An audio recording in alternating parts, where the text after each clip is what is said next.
Bonjour à tous, une petite vidéo pour vous faire part de la correction de métaphysique des tubes. Alors sur Pronote, on a le lien vers le drive comme d'habitude, donc vous arrivez ici et pour avoir la correction, vous allez dans évaluation corrigée et hop, je l'ouvre avec vous. Voilà, donc je vous ai mis toute la correction, donc je vais pas forcément tout lire avec vous évidemment. On va parcourir ça rapidement. Alors je vous ai mis le barème puisque il y avait 6 questions pour 10 points, donc le voilà détaillé, mais vous l'avez sur vos copies aussi. J'ai beaucoup d'élèves ici qui n'ont pas vraiment su établir le lien entre le tube et notre narratrice. Donc ça n'est pas parce qu'elle se prend pour Dieu qu'elle est un tube ou vice-versa. En fait, il n'y a pas vraiment de rapport entre Dieu et le tube. D'une part, elle se prend pour Dieu in utero, hein, donc dans le ventre de sa mère, et d'autre part, elle dit d'elle aussi qu'elle est un tube, mais ça n'a rien à voir. Et c'est plutôt eh bien, son état de tube digestif. Vous voyez, vous le voyez là. Donc j'ai pris une petite citation. Ah bah tiens, d'ailleurs, j'ai oublié les guillemets. Hop. Les seules occupations de Dieu étaient la déglutition, donc déglutir c'est avaler, la digestion et conséquence directe l'excrétion. Donc vous m'avez parlé du vocabulaire un peu compliqué, ça je vous le concède, mais c'est très bien parce qu'on en apprend. Donc la conséquence directe de la digestion, tout le monde voit ce que c'est, donc même si vous ne comprenez pas le mot, eh bien voilà, ça y est, vous avez appris un nouveau mot, vous voyez ce que c'est. Donc 2 points, j'ai pas mal mis du coup des 1,5. 2 points pour vraiment la compréhension du fait que le tube, c'est le tube digestif. Donc bien sûr, les parents, ils se réjouissent pas, puisqu'ensuite, elle se met à hurler. L'importance de la grand-mère, c'était sur 1 point. Vous m'avez quasiment tous parlé du chocolat blanc, donc c'est très bien. Elle l'ouvre à la vie avec la notion de plaisir. Enfin, elle se fait plaisir, puisque jusque-là, ça n'était que frustration de tout ce qu'elle ne pouvait pas faire et de tout ce qu'elle voyait les autres faire.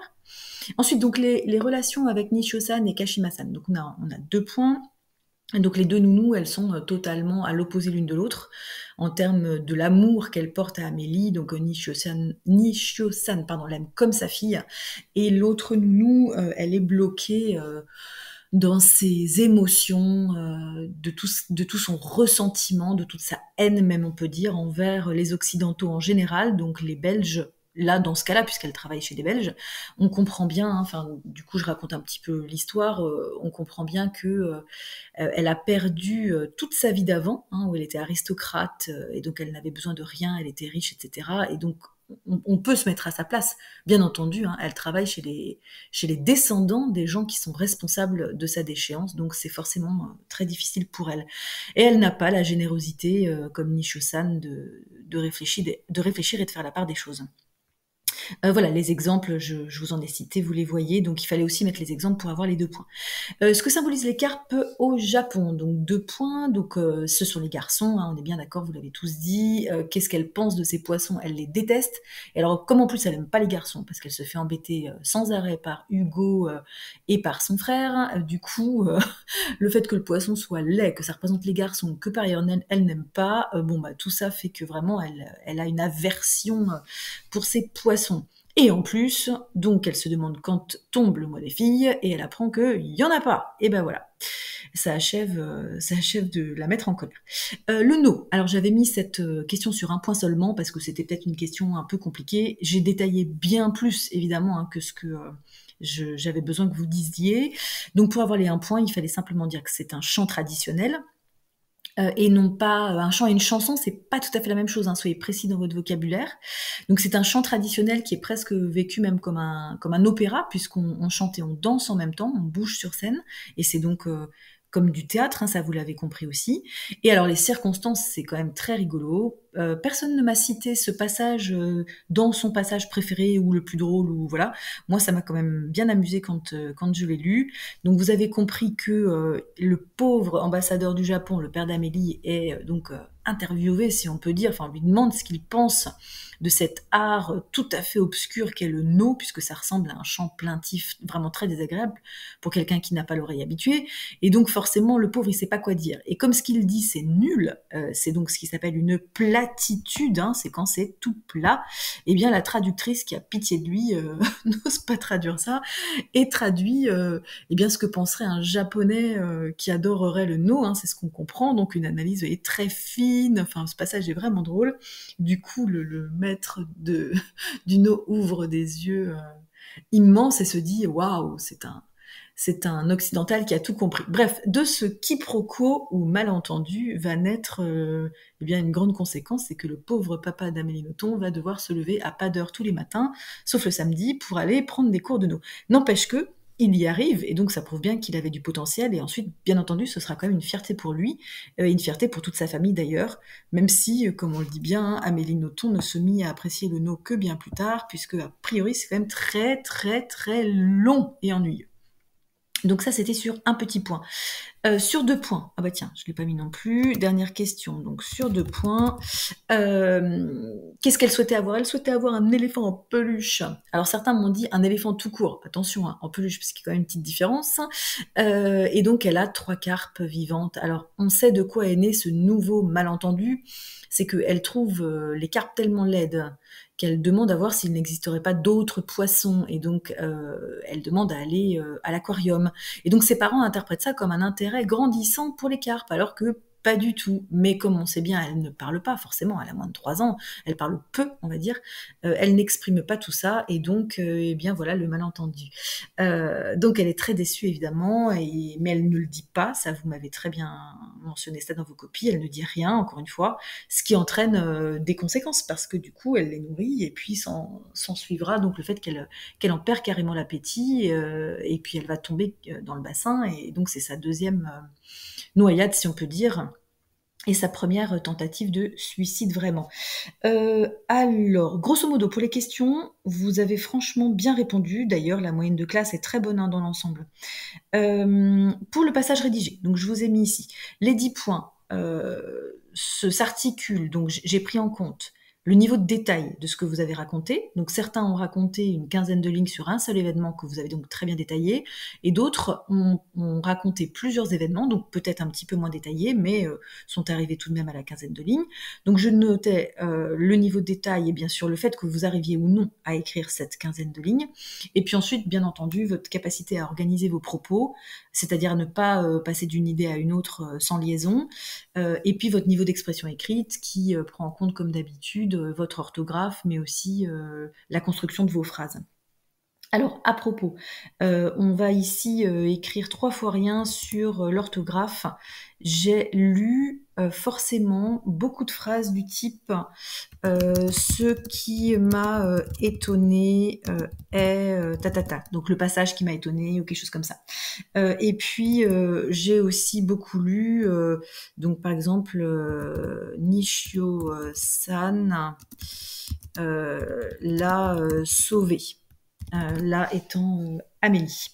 Donc, on a ici des cas de COD placés devant le verbe, et un verbe conjugué à un temps composé. Vous me voyez venir, j'espère. Hop, donc je mets allez, les COD ici en rouge. Oups, pardon, c'est pas ça que je voulais faire. Eh ben, on est en direct, voilà. Donc, ce qui m'a étonné, eh bien, toutes les filles qui ont écrit cette phrase, vous deviez mettre un E. Donc, j'ai systématiquement dans vos copies mis COD. Donc, je reprends la règle ici. Le COD qui est placé devant déclenche l'accord du participe passé, étonné. Et puis ici, là, pour le coup, garçon et fille, vous deviez tous mettre un E, évidemment, puisque le L apostrophe COD ici, c'est Amélie. Hein. Nishio-san a sauvé Amélie.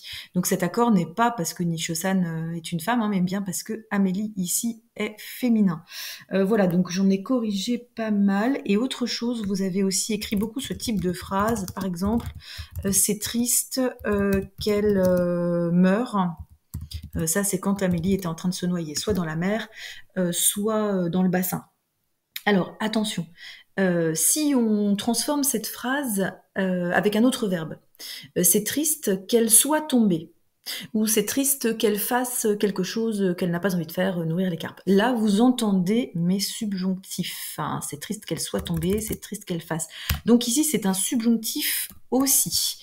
Et les subjonctifs, eh bien, les terminaisons, on l'a revu l'année dernière, mais ça vous a peut-être un petit peu échappé. Donc les terminaisons sont E, E, S, E, IONS, IEZ, ENT. Hein. C'est triste.